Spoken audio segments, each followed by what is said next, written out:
Ես Մարիամ Աբրահամյանն եմ, Արցախի մայրիկների աջակցման կենտրոն հասարակական կազմակերպության հիմնադիր, Արցախցիների իրավունքների պաշտպանության խորհրդի անդամ։ Ես իմ խոսքը ուզում եմ սկսել մի քանի օր առաջ ԱԺ ամբիոնից սոցիալ-նախարարի հայտարարությամբ, Եվ սոցիալ-նախարարը իր խոսքում նշում էր, որ 40+10 դա կարճաժամկետ ծրագիր էր և այն ներդրվել է, որպեսզի հետագայում դրան փոխարիներ բնակապահովման ծրագիրը ու այս պահի դրությամբ 40+10 ապրիլ ամսից կրճատվում է, այնուհետև 2026 թվականից դադարեցվում, դա միտված է, որպեսզի արցախցիներին խթանեն, որպեսզի իրենք գնան և աշխատեն։ Ես ուզում եմ մի քանի հարց ուղղել սոցիալ-նախարարին։ Որքան է կազմում նվազագույն սպառողական զամբյուղը մեկ շնչի հաշվով։ 77,000։ Որքան է կազմում միջին աշխատավարձը Հայաստանի Հանրապետությունում։ 150-ից 200,000։ Որքան են կազմում բնակարանների վարձերը, եթե վերցնենք միջին վիճակագրական ընտանիքի համար։ 150-ից 200,000 դրամ։ Ապա ինչպես պետք է ձեր վճարած 40+10 աջակցության ծրագրի շնորհիվ ընտանիքները կարողանան և բնակվարձ վճարել և պահպանել իրենց նվազագույն կենսապահովման պայմանները։ Եթե դուք իսկապես չեք հավատում, որ այդ 40+10 ուղղվում է միմիայն բնակվարձերի վճարմանը, ապա ես ձեզ մի առաջարկ ունեմ։ Եկեք դուք պայմանագիր կնքեք տանտերերի հետ և մեզ պետք չէ ձեր 40+10-ը, միանգամից վճարեք տանտերերին։ Բազմիցս հասարակական կազմակերպությունները ձեզ դիմել են տարբեր առաջարկներով, նշել, որ ձեր մշակած բնակապահովման ծրագիրը չի բավարարում տեղահանվածների կարիքները։ Դրա առաջին ձախողման պատճառներից մեկն այն է, որ սերտիֆիկատների գումարը չափազանց փոքր է, այն չի համապատասխանում բնակարանների շուկայական գներին։ Ասում եք մինչև 5 միլիոն դրամ սերտիֆիկատի գումար եք տալիս։ Եկեք ես ձեզ մի առաջարկ ունեմ։ Մենք այդ 5 միլիոնը ձեզ ենք տալիս, դուք գնացեք ձեր այդ սահմանամերձ բնակավայրերում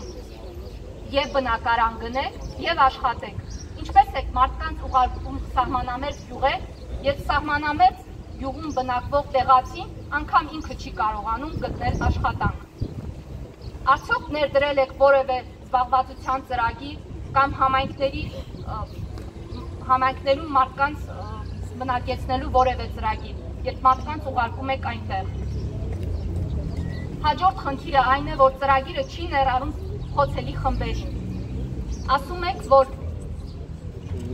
կրճատում եք թողնելով անչափահասներին, թոշակառուներին, հաշմանդամներին։ Ես ձեզ մի հարց ունեմ։ Ինչ անի մինչև կենսաթոշակային տարիքի հասած բռնի տեղահանվածը, երբ որ դիմում է ցանկացած վայր աշխատանքի, փնտրում են բարետես արտաքինով մինչև 35 տարեկան որևէ անձի։ Ինչպես եք դուք պատկերացնում, չունենալով աշխատանք, պետք է համ գոյատևի, համ բնակարանի վարձ մուծել։ Երբ նույնիսկ ձեր այս կրճատված ծրագրի շահառուն չի հանդիսանում այդ անձը։ Հաջորդ խոցելի խումբը դա պայթյունի զոհերն են, ովքեր կորցրել են իրենց կերակրողին, այս պահին չունեն որևէ կարգավիճակ, չեն կարողանում աշխատել, որովհետև ունեն մանկապարտեզներում իրենց երեխաներին տեղավորելու խնդիր։ Դուք բոլոր այս հարցերը թողել եք և փոխարենը արդար կանգնեք ու ասեք, որ չեք կարողանում լուծել բռնի տեղահանվածների խնդիրները, ամենուր հայտարարում եք, որ լուծում եք խնդիրները, ամեն ինչ անում եք, այդ կերպ սեպ խրելով հայաստանցիների և արցախցիների միջև։ Այնինչ մենք նաև առաջարկում ենք, որ մենք հասկանում ենք, որ սա ֆինանսական մեծ բեռ է հենց Հայաստանի Հանրապետության համար։ Առաջարկում ենք հայտարարել, որ դուք ի վիճակի չեք։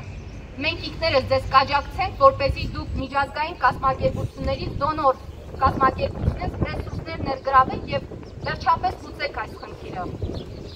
Հաջորդ ամենամեծ խնդիրը դա բանկային վարկերի տոկոսադրույքներն են։ Այնքան բարձր են, որ նույնիսկ միջինից բարձր աշխատավարձ ստացող ընտանիքները չեն կարող օգտվել այդ ծրագրի։ Ինչ է դուք կարծում եք արցախցի ընտանիքները ամեն մեկը 20 միլիոնով են այստեղ եկել, որ ավելացնեն ձեր տված սերտիֆիկատների գումարին եւ կարողանան որևէ բնակավայր գտնել, որտեղ եւ կարողանում են ինչ-որ զբաղվածություն ապահովել։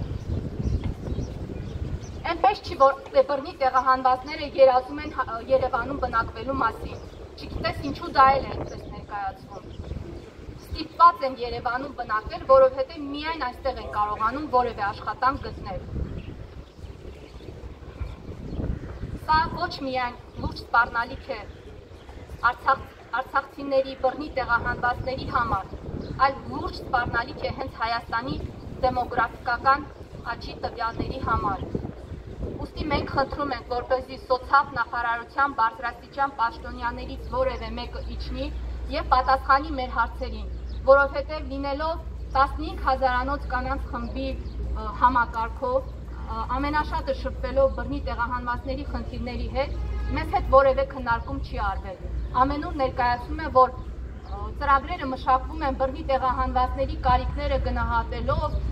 ամենօրյա շրջայց են կատարում համայնքներում եւ հետո մշակվում, չգիտես ինչու ամենաակտիվ ՀԿ-ները, ովքեր զբաղվում են տեղահանվածների խնդիրներով, տեղյակ չեն։